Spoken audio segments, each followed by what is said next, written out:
The slam of my own front door made the walls tremble. Afternoon sunlight poured across the floorboards, catching the dust as Adrian stormed in like a hurricane. "Give me the new password, Mom," he shouted, his voice sharp enough to split the air. Behind him, Tessa stood with crossed arms and a smirk that chilled my blood. I could still hear the echo of the bank's decline beep from her phone. "My name is Eleanor Whitfield. I'm 70 years old, and my own family just tried to steal my life savings. But what they didn't know was..." Before I continue, tell me where you're watching from. And hit like and subscribe if you've ever been betrayed by family, especially by someone who once swore they loved you. Because what happened to me wasn't just about money. It was about power, pride, and how far blood will go when greed starts whispering. When you work in a clerk's office for 40 years, you learn that truth doesn't vanish, it just gets buried under paperwork.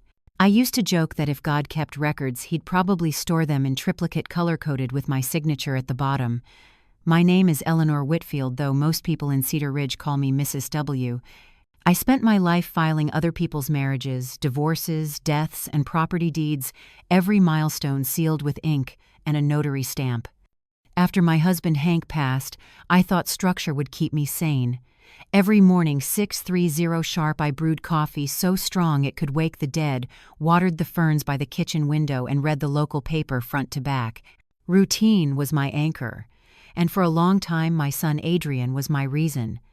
Adrian was a quiet boy, always polite, the kind of kid who'd carry groceries for neighbors without being asked. When Hank died in that carpentry accident, one loose board, one bad step, I told myself I'd raise Adrian to be just like his father, honest, kind, hard-working. I sold Hank's old truck, paid off the mortgage, and saved every penny left. That house with the blue porch and creaky steps became our fortress. I didn't know it then, but the cracks started long before the shouting at the door. The first time Adrian brought Tessa home, I was making meatloaf, his favorite since he was 12. She walked in like she owned the air around her, all perfect curls and perfume that smelled like lilacs and money. "Mrs. Whitfield," she said, smiling too wide. "Your home is so vintage." Her tone slid between compliment and insult, like honey hiding vinegar. Adrian looked at her the way young men look when they're already half in love and half blind. I welcomed her anyway. She was my son's choice. And back then I thought love softened people. I was wrong. After they got married, Tessa visited often, always with small requests spoken like confessions.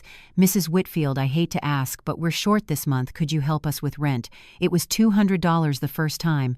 "Just till Friday," she said. Then $500 for car repairs, then $800 for Adrian's dental work. Each time she hugged me tightly, smelled like expensive lotion, and called me Mom. When they finally stopped paying me back, I told myself it was fine. Family helps family. That's what I believed. But generosity is like a well, you don't realize it's dry until you reach the bottom. One Sunday lunch, I noticed Tessa scrolling through her phone, flashing her new designer handbag. It was a sale, she explained before I could ask. Adrian kept his eyes on his plate. That was the first time I felt the faint sting of humiliation in my own dining room. Then came the credit card. "Just for emergencies," she'd said, her voice sugar-sweet. "It'll make things easier." I hesitated. Hank's old watch felt heavy on my wrist. But she was family right. I handed it over. For a while nothing seemed off. Groceries, gas, pharmacy, normal things. Then the receipts began to change. Fancy restaurants, designer boutiques, spas. When I brought it up, Tessa laughed. "Oh, Mrs. W., that was a mistake. They must have charged the wrong card." And somehow every month more mistakes appeared. Adrian defended her. "Mom, you're making it sound worse than it is. She's helping us manage things." Helping, she was draining me, one swipe at a time. Still, I kept quiet. Maybe it was pride, maybe it was fear of losing the only family I had left. Then one summer afternoon while watering the geraniums, my phone rang. "Mrs. Whitfield, this is Harold from Cedar Ridge Savings. We're calling to confirm a $1,200 purchase at Tech World." My hand froze midair. "I didn't authorize that," I said. "Please block the card immediately." 20 minutes later, Tessa called, voice sharp. "Why did you cancel the card? I'm at the grocery store. I can't pay." "It's my card, Tessa," I told her. "There were unauthorized charges." She went silent, then hissed. "So now you think I'm a thief?" The word hung between us like smoke. That night I didn't sleep. I sat in Hank's old recliner, the same one where he'd taught Adrian to tie fishing knots, and replayed every small decision that led me here. Somewhere between kindness and naivety, I'd let my life become someone else's wallet. The next morning I made a decision. I changed the password. When Adrian found out, he barged in like a storm. His anger filled the house, his voice echoing off the walls. "You humiliated her in public. You've never been this cruel. Cruel." As if protecting my own money was an act of violence. That was the day I saw my son not as my boy, but as a man molded by someone else's will. After they left, silence returned to my home. But it wasn't peace, it was heavy, suffocating. I stood by the window staring at the flower beds Hank had built, wondering when love had turned into obligation, and obligation into ownership. A few days later, Ruby Sandoval knocked on my door. She was my neighbor, retired librarian, sharp as a needle. "You've been quiet lately," she said, handing me a bag of scones. I smiled weakly. "Just some family trouble." She tilted her head. "Financial trouble." My face must have betrayed me. "I don't know what to call it," I admitted. "Call it what it is," Ruby said. "Financial abuse, and don't think it only happens to strangers." Her words sliced through the fog. Financial abuse. I'd read about it in the newspaper stories about elderly parents tricked by their own children. But not me, I thought. Not my son.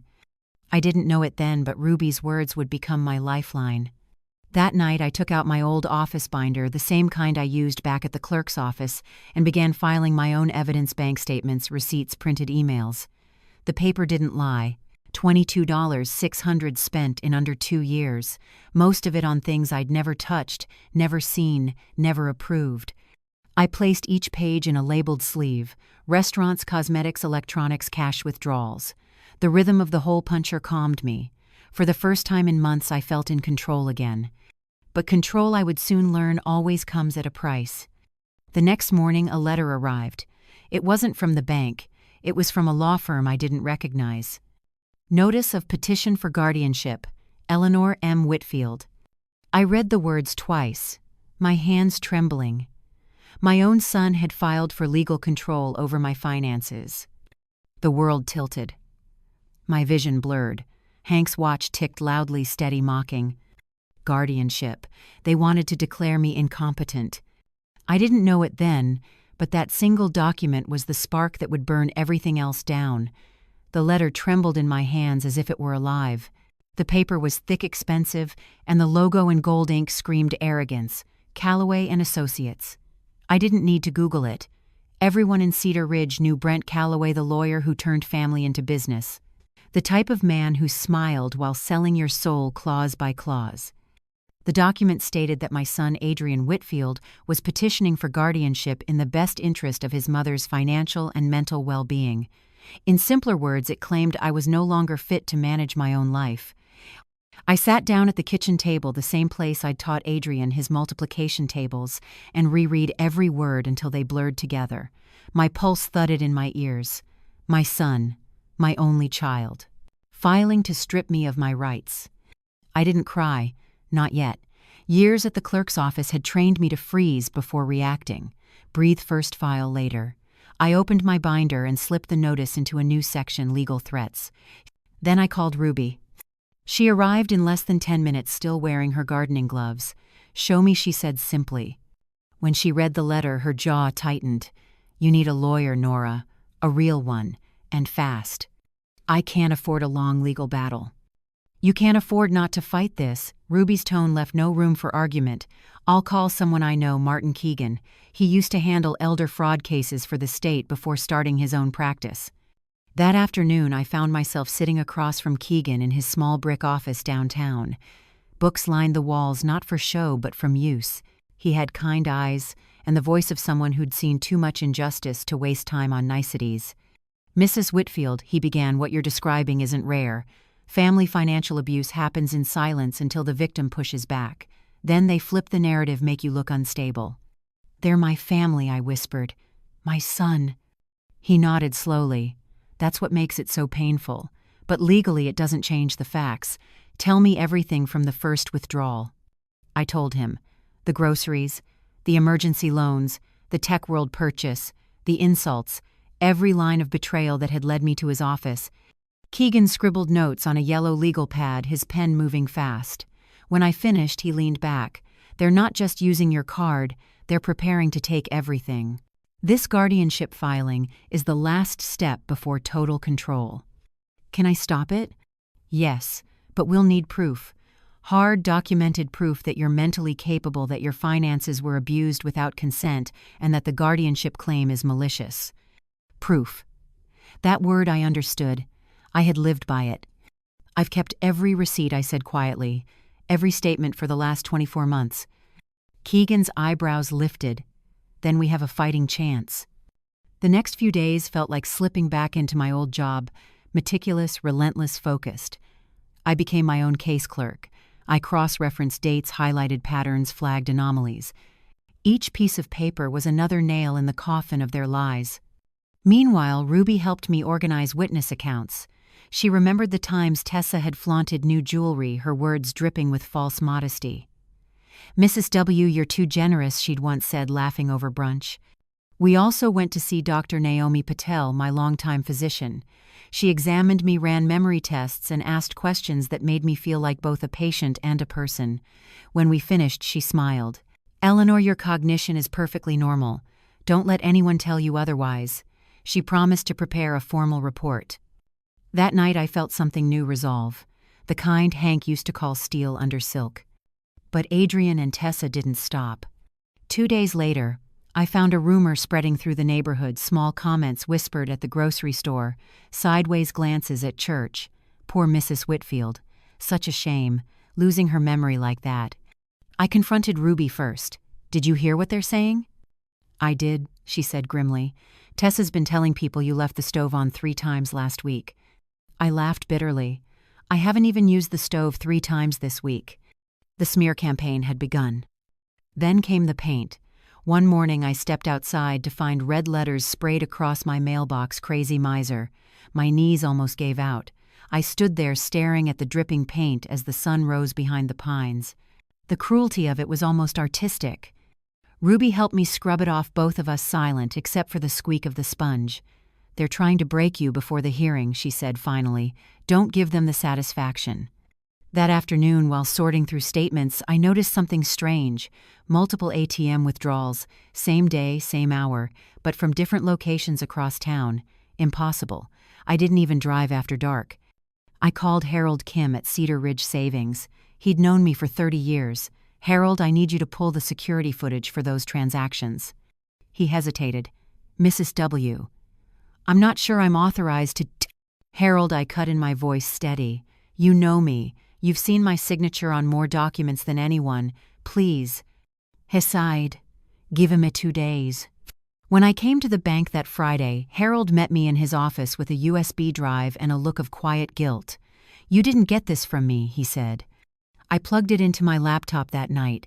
What I saw made my stomach twist. Tessa, perfect hair, perfect smile, standing at an ATM, my card in her hand. Timestamp 3:07 a.m. Same night she told me she was homesick. My pulse pounded in my ears. Proof. Cold, undeniable proof. Still, a part of me hoped Adrian didn't know. Maybe she'd done it behind his back. But that illusion shattered when I saw the second clip, Adrian beside her, glancing around nervously while she withdrew the cash. The betrayal was complete. I didn't sleep that night. I sat by the window, Hank's watch ticking on my wrist, thinking about the promise he'd made years ago.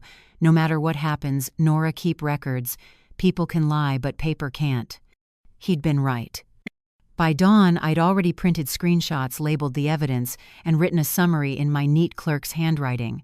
It was clinical detached until I reached the line where I had to write their names. Adrian Whitfield and Tessa Lane Whitfield. That's when my hands finally began to shake. The next morning, Keegan called. "We're filing our own petition," he said, "to contest the guardianship and expose financial exploitation, but we'll need a private investigator to trace the digital trail. I know someone, Paige Larkin. She's the best." When Paige arrived, tall, sharp, carrying 2 laptops, she smiled slightly. "Mrs. Whitfield, let's find where your money went." 3 hours later, she looked up from her screen. "Found them. 3 secondary credit cards opened in your name, all registered to your son's address." I gripped the edge of the table. 3. Yes. One for shopping, one for cash advances, one linked to online accounts. Whoever did this used your social security number and email to set them up. The IP address traces back to their apartment.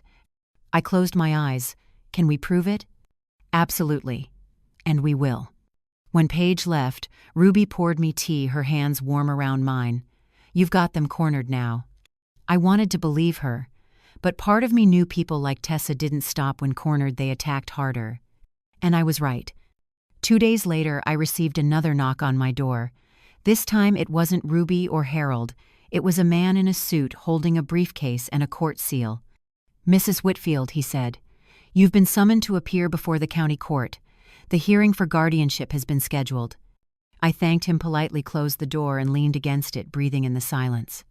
They wanted a war, and for the first time in my life I was ready to give them one. The days leading to the hearing felt like walking on cracked ice, one wrong step, and everything would sink. I woke every morning before sunrise, made coffee I couldn't finish, and sat at my dining table surrounded by papers like a general studying a battle map. Every receipt, every photo, every withdrawal, my ammunition. But the enemy didn't sleep either. Tessa started a new campaign, polished, manipulative, and venomous in its sweetness.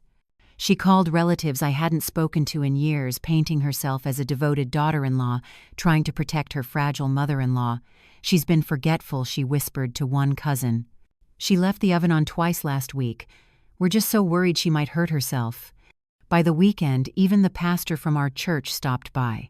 Mrs. Whitfield, he said gently, people are saying you've been under stress. Maybe let your son help you for a while. I smiled politely, even as my chest burned. Thank you, Pastor, but I think I can still tell my own oven from a hallucination. He left embarrassed, but the damage was done. Cedar Ridge was a small town. Gossip traveled faster than the mail. Everywhere I went, the market, the post office, I saw pity in people's eyes. The same eyes that once respected me as the woman who never misplaced a single form. Meanwhile, Paige kept digging. One evening she came by with a USB stick and her trademark half-smirk. Found something, she said.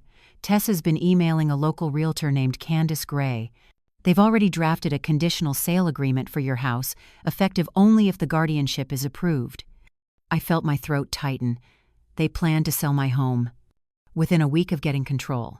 The emails are time-stamped, and there's even a meeting on Tessa's calendar with a man named Brent Calloway, your son's lawyer. Brent again. The vulture in a tailored suit. Paige showed me the message's lines of text, so cold they barely felt human. Once the property is liquidated, allocate funds to debt settlement and investment portfolio per attached schedule. My home reduced to a line item. That night I called Adrian. My fingers shook dialing his number. When he answered, his voice was distant, mechanical. Mom. Adrian, I know about the house. He hesitated. What are you talking about? The sale agreement. The emails. Tessa and Calloway. Silence. Then a sigh. Mom, you're being paranoid again. We're not selling anything. Tessa was just exploring options in case... In case what? In case you win. He exhaled sharply. You're making this harder than it needs to be. I'm making it harder to steal from me. His voice snapped like a whip. Do you even hear yourself? You sound insane. Then why does your wife have 3 credit cards in my name? That stopped him. Long enough for me to hear the truth in his silence. I didn't know about that, he said finally. Tessa handles the finances. I laughed bitterly. Then maybe she should be the one sitting in court next week. Before he could answer, I hung up. The next day I found my car keyed again, this time the word liar carved deep into the paint.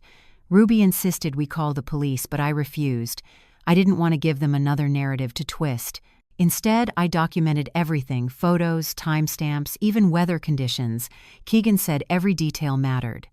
That afternoon we met at his office to prepare for the hearing.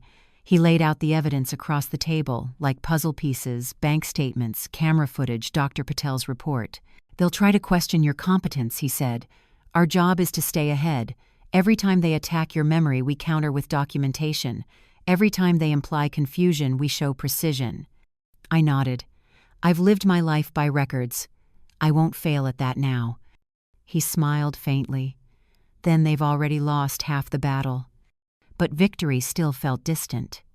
That night, while reviewing my notes, I received a voicemail from Tessa. Her voice trembled not from fear but performance.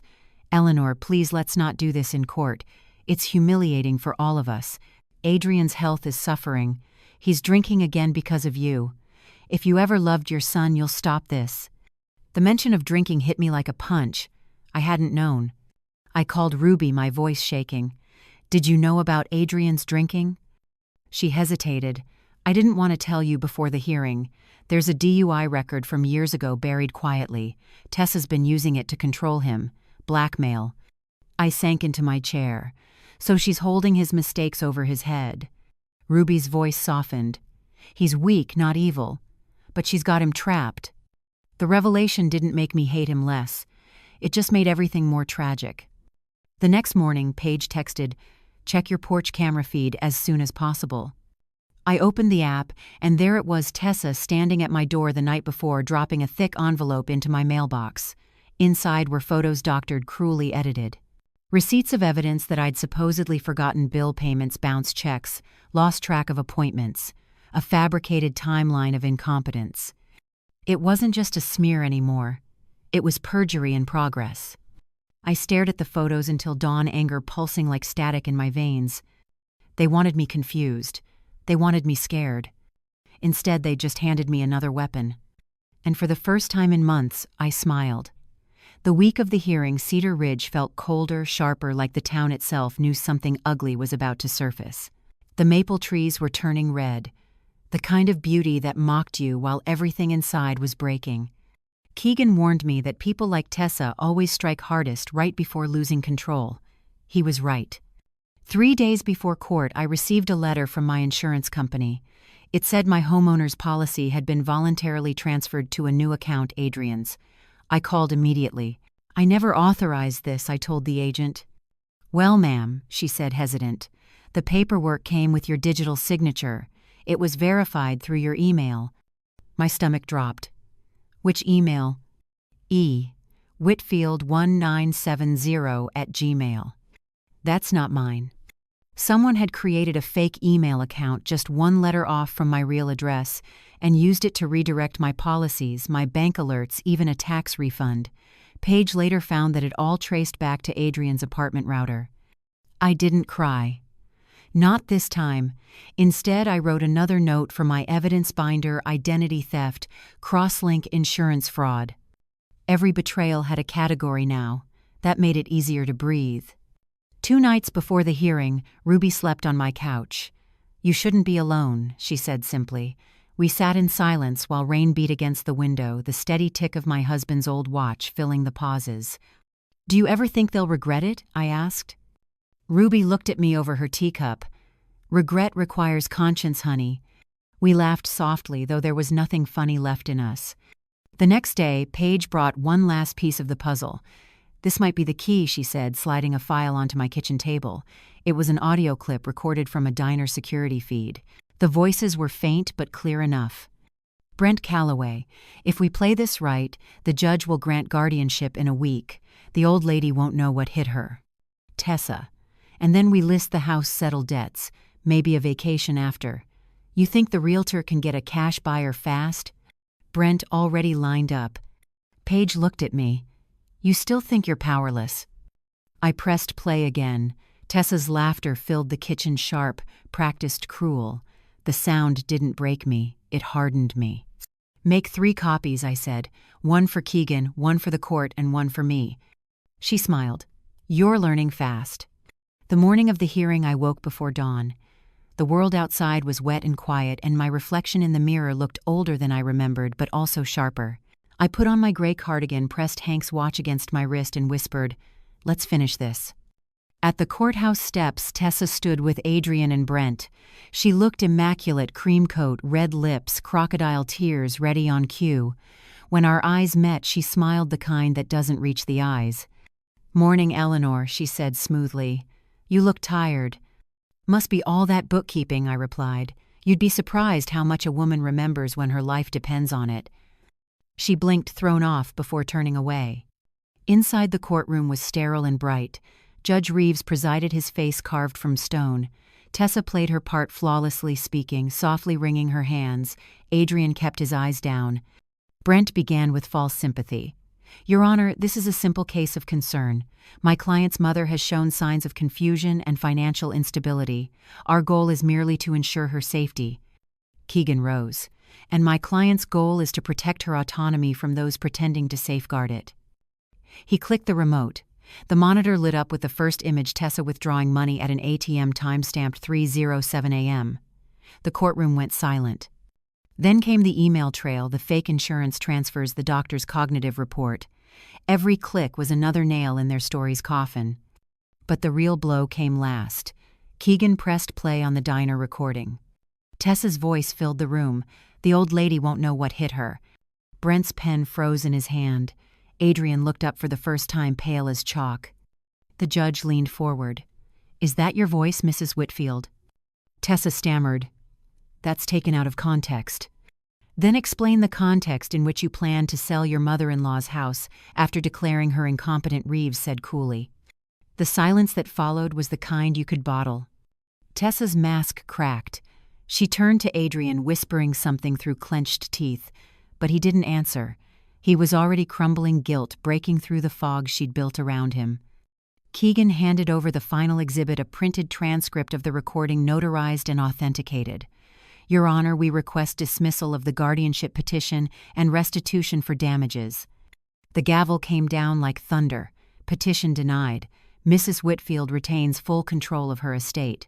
Further, the court refers Miss Lane Whitfield and Mr. Calloway for investigation regarding fraud and perjury. I didn't cheer. I didn't cry.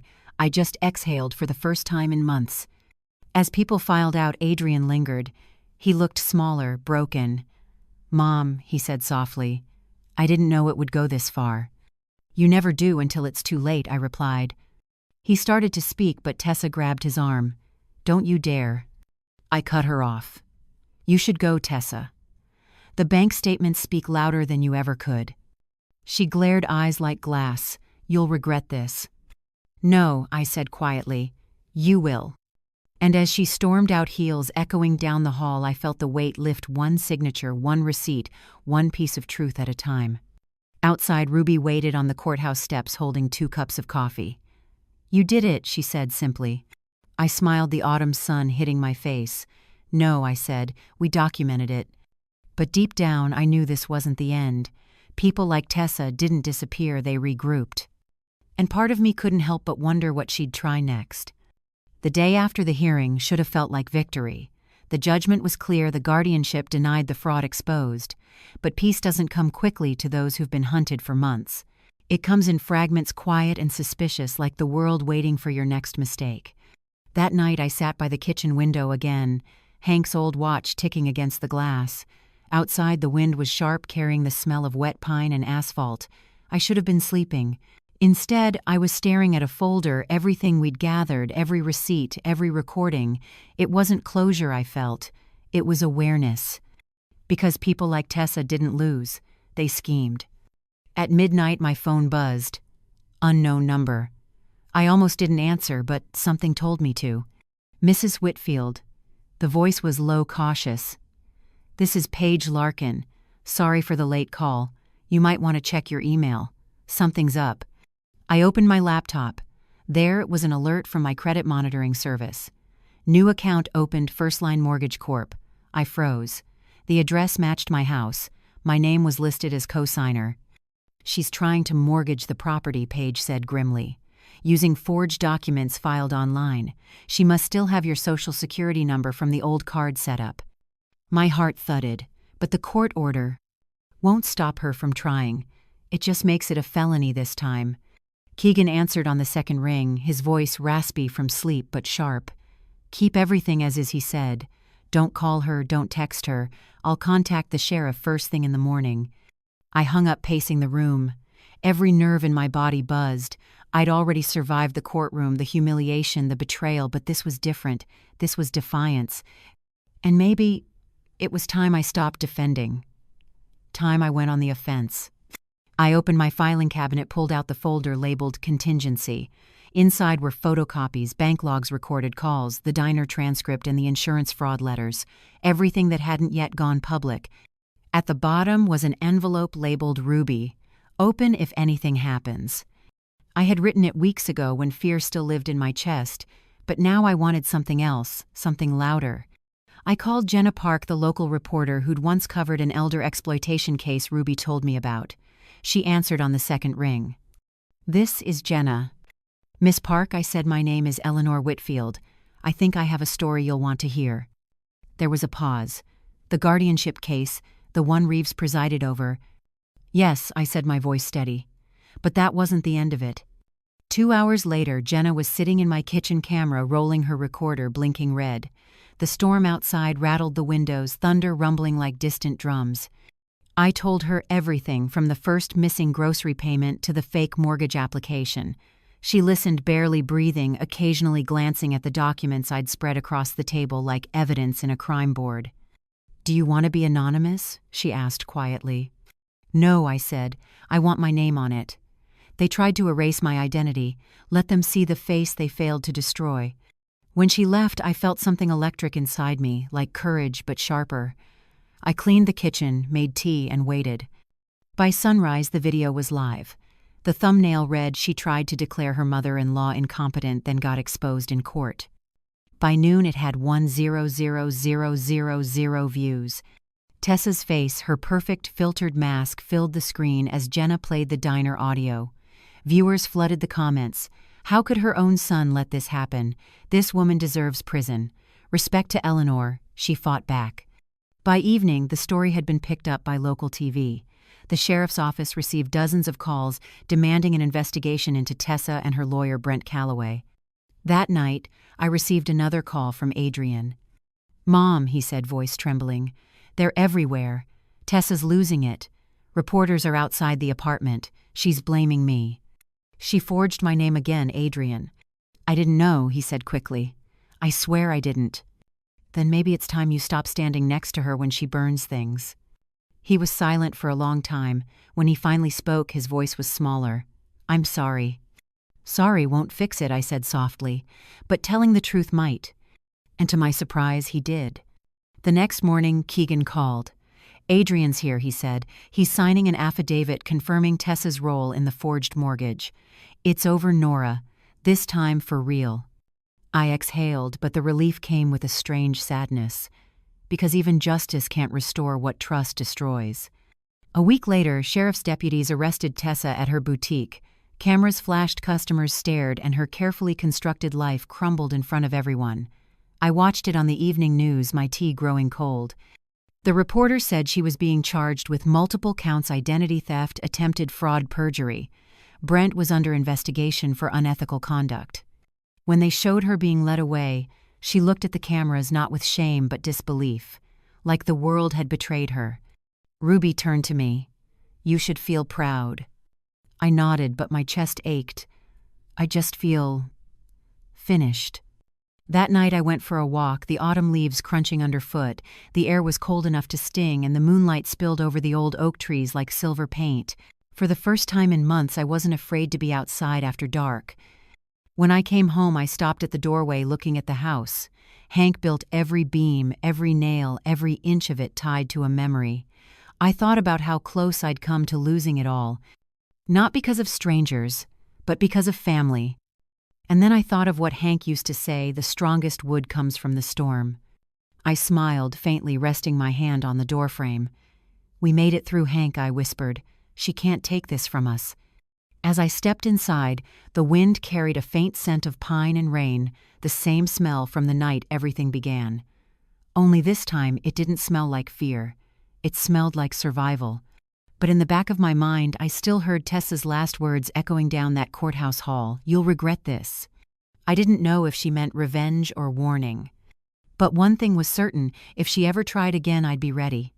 Because I'd learned something about power. It's not about control. It's about evidence. And I had plenty of that. A month later, Cedar Ridge had moved on, or at least pretended to. The courthouse steps that once held reporters now hosted coffee drinkers and pigeons. My story had become something people whispered about in the produce aisle. That's the woman who beat her own daughter-in-law in court, they'd say, half in awe, half in discomfort. But beneath that calm surface, the storm hadn't fully passed. It was a Tuesday morning when I got the letter. No return address postmarked from Raleigh. Inside was a single sheet of paper, no words, just a photo. Tessa, standing outside a law office, her hair tied back, a new name on the sign beside her: Tessa L. Monroe, Senior Advisor, Care Trust Foundation, a nonprofit specializing in elder guardianship services. The irony nearly made me laugh.